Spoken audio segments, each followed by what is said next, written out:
ये बात हमने बार बार किसानों को समझाई है।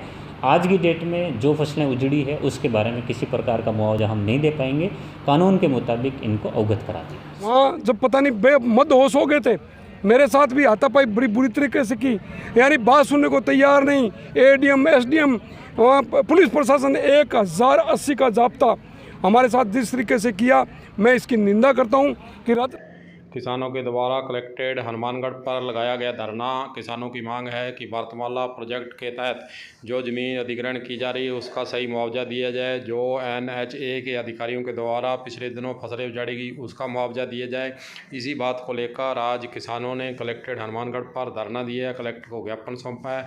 ज्ञापन सौंप कर किसानों ने मांग की है कि जो सड़क बन रही है उसके लिए पहले रास्ते का निर्धारण किया जाए, पानी लगाने के लिए खाड़ों का निर्धारण किया जाए, उसके बाद ही NHAI के अधिकारियों को सड़क बनाने की अनुमति दी जावे। कलेक्टर के द्वारा आज इस मुद्दे पर किसानों से बातचीत भी की गई है, कलेक्टर को ज्ञापन सौंपा है और कलेक्टर के स्तर से यह आश्वस्त किया गया है कि आपकी मांगों पर गौर किया जाएगा। आइए सुरेंद्र शर्मा किसान नेता का क्या कहना है सुनाते हैं। महापड़ाव के बाद जिला कलेक्टर महोदय से हमारा अभी प्रतिनिधिमंडल मिला था। जिला कलेक्टर से हमारे कुछ मुद्दों पर चर्चा हुई, जिनमें सबसे पहले हमारा मुद्दा था भी 14 अक्टूबर या 15 अक्टूबर तक इस कब्जे को रोका जाए। तो उन्होंने इस बात को प्रथम श्रेणी में इसको स्वीकार कर लिया कि 15 अक्टूबर तक मैं किसी प्रकार का कोई कब्जा नहीं करूँगा। दूसरा हमारा मेन पॉइंट था कि जिनकी फसलें उजाड़ी गई है उन लोगों को मुआवजा दिया जाए, क्योंकि 2.5 कुंटल के करीब नरमा लगा हुआ था, वो उखाड़ के ज़मीन के अंदर कट गया, ख़त्म हो गया नरमा हमारा। तो उन्होंने इसमें कहा है कि मैं राज्य सरकार को लिख दूंगा, जितना इसका सिस्टम है NHA को लिख कर इसमें जितना आपको मिलेगा पैसे मैं दे दूंगा, इसमें दिलवाने की कोशिश करूंगा। दूसरा रास्ते की बात थी, तो रास्ते की उन्होंने कहा भी 4 दीवारी भी नहीं निकालेगा NHA किसी तरीके से, रास्ता तो खुला रहेगा। हमने कहा नहीं साहब, रास्ता तो खुला रहे, साथ में एक सड़क रोड और हमें साइड में रोड दी जाए और पानी की संचार व्यवस्था की जाए, क्योंकि सबसे बड़ी प्रॉब्लम किसान के भी आ रही है पानी की, क्योंकि पानी की इधर 70 मीटर के करीब उन्होंने रोड खोल दी, तो इस साइड में पानी फसलें और भी है। किसी काश के अगर 1 मरबा ज़मीन है तो उसके तो पानी इधर 12 बीघों में कट गया, इधर 12 बीघों में कट गया, 70 फीट तक खड़ा है, पाइप कैसे लेके जाएगा वो, ये माटी डाल रहे हैं। तो उन्होंने कहा है कि मैं इसके नीचे पाइप दबा के, हमने कहा नहीं जी पाइप नहीं, NHA का गाइडलाइन ये कहती है कि पहले माटी डालने से पहले पुलिया बनाओ, पुलिया बना के उसको पानी सुचारू रूप से दो, उसके बाद आगे की कार्रवाई शुरू करो। तो अगर उसके बाद ये नहीं मानते, खाली अगर बम्पू लगाएंगे पानी वाले, तो हम स्वीकार नहीं करें। कलेक्टर साहब को स्पष्ट शब्दों में कह दिया कि फिर हमारा तकरार होगा, इसलिए NHA को स्पष्ट शब्दों में कह दो गाइडलाइन से चले और वो पाइपलाइन का सिस्टम ना करके पुलिया हमें दे।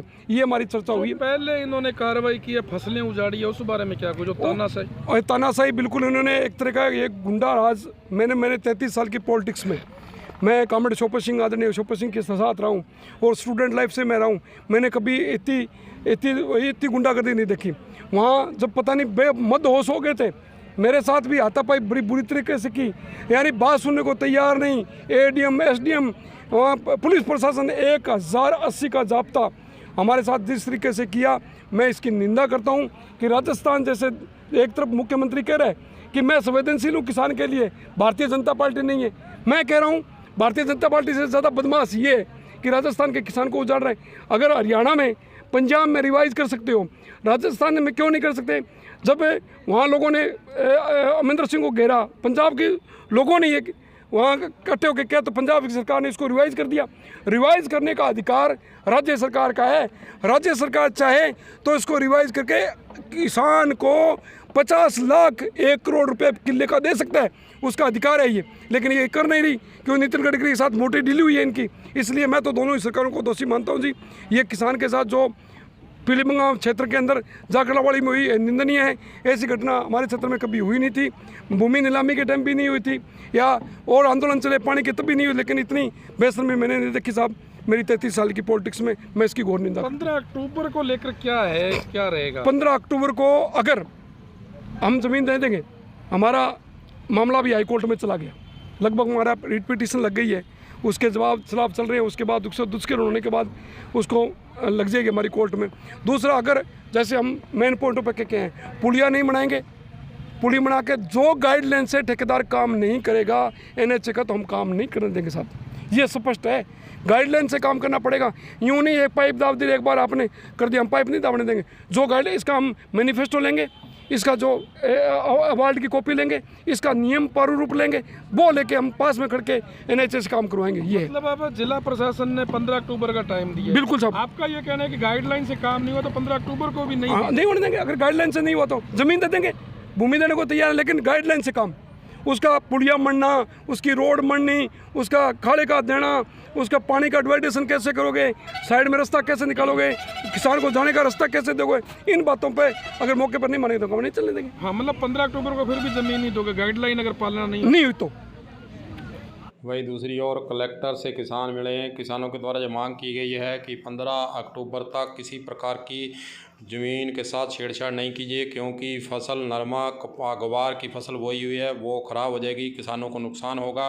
15 अक्टूबर तक किसानों को मोहलत दी जाए और रास्ते दिए जाएं, काड़ा पानी लगाने के लिए दिया जाए। इनका पहले निर्धारण करने के बाद ही किसानों से ज़मीन सड़क बढ़ाने के लिए अधिग्रहण की जाए। इस मुद्दे पर जिला कलेक्टर हनुमानगढ़ का क्या कहना है वह भी आपको सुनाते हैं, सुनिए। आज जो हनुमानगढ़ ज़िले से लगभग 64 किलोमीटर में भारतमाला निकल रही है, उनमें के संदर्भ में संघर्ष समिति जो किसानों की बनी हुई है, इन्होंने एक प्रतिनिधित्व मंडल आके मिला है। ज़िले में अब तक 40 किलोमीटर का कब्जा लिया जा चुका है। इस संदर्भ में लगभग 12 किलोमीटर पिछले कुछ दिन पहले ही कार्रवाई की गई थी। ये कार्रवाई पिछले 2.5-3 साल से पेंडिंग थी और भविष्य में भी हम इनके लेने का प्रयास करेंगे। आज की डेट में जो फसलें पकाऊ स्तर पर है उसके लिए हम 15 अक्टूबर तक का इनको समय देंगे, ताकि 15 अक्टूबर को ये लोग भी साथ खड़े रह करके और मशीनरी जब हमें पुलिस जाब्ते का उपयोग भी नहीं करना पड़ेगा और शेष एरिया को हम एक्वायर करेंगे, तब तक वो सारा क्षेत्र हम कब्जे में लेंगे जिस पर फसलें नहीं खड़ी है और जो अभी तक एक्वायर कर चुका है उस पर आगामी कार्रवाई की जाएगी। सर, किसानों का कहना है कि टुकड़ों में कब्जा लिया गया, कहीं काम चला नहीं फिर भी वहाँ पे फसल उजाड़ दिया। कब्जा पीलीबंगा, संगरिया और टीबी में कंटिन्यूसली पहले दिन पीलीबंगा में लगभग 5-5.5 किलोमीटर का लिया गया और दूसरे दिन टीबी और संगरिया में लिया गया था। उस दौरान एक 300 मीटर का पैच इसलिए छोड़ दिया गया क्योंकि माननीय उच्च न्यायालय का उसके ऊपर स्टे था। वो स्टे हमारे SDM साहब वेकेट करवाने की कोशिश कर रहे हैं। जैसे ही होगा हम कब्जा फसलें जो उजाड़ी है सर, उसका मुआवजे की मांग कर रहे हैं किसान मांग कर रहे हैं, लेकिन जैसा मैंने पहले बता दिया 2019 में भूमि अवाप्ति का नोटिफिकेशन निकला था। उस नोटिफिकेशन निकलने के पश्चात ही वो भूमि NHI की हो जाती है। तत्पश्चात भी पिछले 2.5 साल में लगभग 5 फसलें किसानों ने ली है। मुआवजा देने की हमारी एक लिमिट है, क्योंकि एक DLC रेट और उसके 100% सोलिशियम से ज़्यादा हम नहीं दे पाते हैं। ये बात हमने बार बार किसानों को समझाई है। आज की डेट में जो फसलें उजड़ी है उसके बारे में किसी प्रकार का मुआवजा हम नहीं दे पाएंगे, कानून के मुताबिक इनको अवगत करें। कलेक्टर हनुमानगढ़ का कहना है कि जो फसलें पिछले दिनों NHAI के अधिकारियों के द्वारा किसानों को उजाड़ी गई है उसका किसी प्रकार का मुआवजा देने का प्रावधान नहीं है। किसान मुआवजा मांग रहे हैं। अब देखने वाली बात होगी कि किसान इन बातों पर सहमत होकर ज़मीनें अधिग्रहण करने के लिए देते हैं या नहीं। कलम न्यूज़ के लिए गुरदेव सिंह सैनी की रिपोर्ट।